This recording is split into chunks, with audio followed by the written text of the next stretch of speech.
చూడగానే చికెన్ అనుకుంటే పరిగెత్తుకుంటూ వెళ్ళి పాచిపోయిన పప్పులో కాలు పెట్టినట్టే. ఎందుకంటే ఇది పనసకాయ. మా ఇంటి ముందు ఉండే చెట్టుకి 2 పనసకాయలు ఉన్నాయి. ఆ 2 పనసకాయల కోసం 200 ఫ్యామిలీస్ కొట్టుకుంటున్నాయి. అంటే మేముండే దగ్గర 670 ఫ్యామిలీస్ ఉంటాయి. అందులో 200 ఫ్యామిలీలు అయితే ఖచ్చితంగా రోజు వచ్చి మాకు కావాలి అని కొట్టుకుంటున్నారు.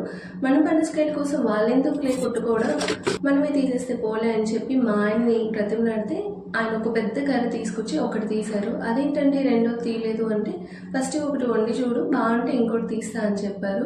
ఇంక ఇది ఎలా వండాలా అని యూట్యూబ్ మొత్తం వెతికేస్తే లాస్ట్లో ఒక్క వీడియో మాత్రం సింపుల్గా ఏ మసాలాలు లేకుండా నాకు కనిపించింది. పోనీలో ఈ వీడియోని ఫాలో అయిపోదా అని చెప్పి సేమ్ దాన్ని ఫాలో అయిపోయాను. కర్రీ చేయడం ఈజీ, కానీ దీన్ని కట్ చేయడమే కొంచెం కష్టంగా అనిపించింది. చేతులంతా బంకగా అయిపోయి. టేస్ట్ విషయానికి వస్తే బాగుంది, కానీ ఇంకొంచెం పులుపు యాడ్ చేస్తుంటే ఇంకా బాగుండేది అనిపించింది. నచ్చితే ఒక లైక్ చేయండి.